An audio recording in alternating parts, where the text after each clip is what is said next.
les vidéos, c'est Olivier. Dans cet épisode, je vous apprends à faire des transitions en rotation. C'est parti!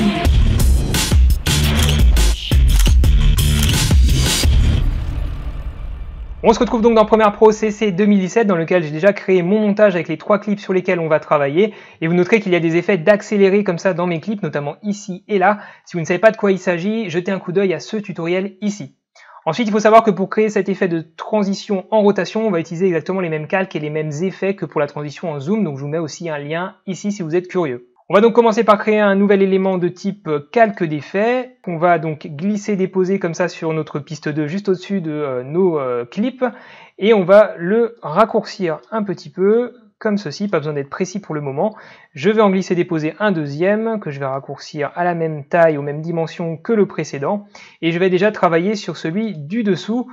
On va y ajouter un effet de type multiplication, donc qui est dans effet vidéo esthétique multiplication. Je le glisse, dépose comme ça dessus, ce qui a pour effet donc de créer 4 copies de notre image et on va passer ce nombre ici dans les options d'effet donc de l'effet multiplication, on va le passer à 3 afin d'obtenir donc 9 copies dont une centrale qui va être notre image principale. On va donc maintenant créer 4 axes de symétrie afin de faire disparaître comme ça les 4 côtés, en tout cas les rendre moins visibles, les 4 côtés de notre image centrale. On va créer des axes de symétrie grâce à l'effet miroir, donc vous allez chercher cet effet miroir.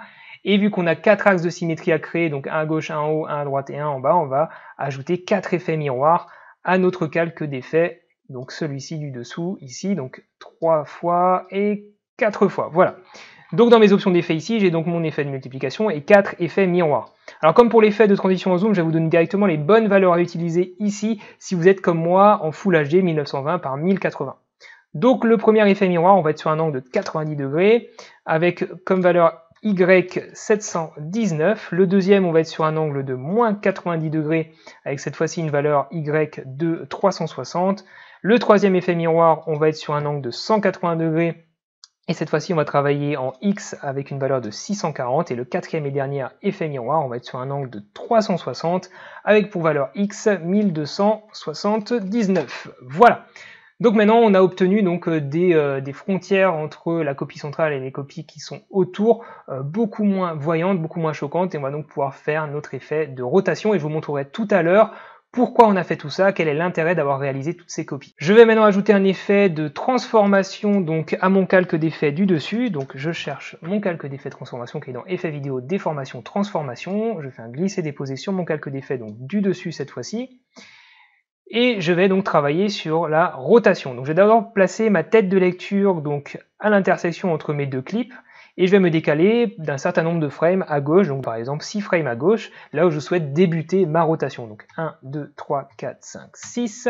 Et je vais activer ici, via le petit chronomètre ici, je vais activer donc les animations sur cet attribut de rotation et ça va me créer automatiquement une image clé avec comme valeur 0 degré. Je vais ensuite mettre une image clé à la fin de ma rotation, donc je vais déjà me remettre à la séparation entre mes deux clips et je vais cette fois-ci me décaler de 6 frames vers la droite. 1, 2, 3, 4, 5, 6 et je vais changer ma rotation pour moins 360 dans mon cas. Pourquoi? Tout simplement parce que je veux respecter le sens de rotation donc de ma prise de vue qui est d'un sens anti-horaire, mais si dans votre cas vous préférez travailler sur un sens horaire, vous n'avez qu'à ici mettre 360 et non pas moins 360. Donc je vais juste remettre moins 360 dans mon cas. Et vous noterez que donc on a notre rotation, par contre on a encore nos 9 copies qui tournent, étant donné que on a utilisé un effet de multiplication sur le calque d'effet du dessous. Donc ce qu'on va faire, c'est qu'on va ici changer l'échelle, donc dans notre calque du dessus, dans l'effet de transformation de tout à l'heure, on va changer l'échelle, on va la passer à 300%, ce qui va avoir pour conséquence forcément, étant donné qu'on a séparé notre image en 3 en largeur et en hauteur, et qu'on zoome de 300%, on va retrouver donc une image normale. Si je passe maintenant cet effet au ralenti image par image, on a donc notre rotation naturelle et dès qu'on arrive sur notre image clé, la rotation va accélérer et on va donc passer donc d'un clip à l'autre avec cette rotation qui va s'arrêter. Alors déjà, ce que je souhaite faire ici, ça va être de créer une accélération dans le mouvement de rotation, puis une décélération de ce mouvement, afin de donner quelque chose d'un petit peu plus pertinent au niveau du dynamisme. Donc je vais ouvrir ici, via la petite flèche, mon attribut de rotation, et je vais donc accéder à la vélocité, à la vitesse de cet effet-là. Je vais sélectionner mes images clés, et je vais donc pouvoir ici toucher à ma vélocité. Je vais juste me donner un petit peu de place pour ceci, voilà, comme ça. Et donc ce qu'on va faire, c'est qu'on va créer une accélération progressive, donc je vais décaler ceci comme ça pour créer un pic d'accélération. Je vais placer ma tête de lecture donc à l'intersection entre les deux clips afin d'avoir vraiment mon pic d'accélération exactement là où on va passer d'un clip à l'autre. Donc là je suis pas trop mal, et maintenant ce qui nous reste à ajouter, ça va être donc notre motion blur, notre flou de mouvement. Donc pour ça vous allez décocher la cage ici, utiliser l'angle obturateur, et vous allez passer l'angle obturateur par exemple à 300. Vous pouvez aller jusqu'à 360, donc à vous de voir quel degré de flou vous voulez obtenir dans votre effet. On obtient donc un flou de mouvement en rotation comme ceci, et ce qui nous donne, donc si je fais une lecture image par image, on a un début de mouvement lent avec un petit flou de mouvement, et plus on s'approche donc du pic ici de vitesse, plus le flou de mouvement se fait donc important, et on va passer donc comme ça d'un clip à l'autre en plein flou. Je vais maintenant vous montrer ce que ça donne si je n'avais pas réalisé donc mes effets de multiplication avec tous les miroirs de tout à l'heure sur ce calque d'effet là. Donc je vais désactiver cette piste ici, et je vais repasser donc mon zoom ici à 100%, et donc vous allez voir que lorsque ma rotation va débuter, je vais obtenir des zones vides comme ça, étant donné que je fais tourner mon image qui faisait 100% de la taille de ma séquence. Donc forcément, j'ai des éléments manquants, et ça va pas être esthétique du tout. Donc c'est bien pour ça qu'on a créé nos copies autour de cette image centrale, afin de combler ces espaces vides.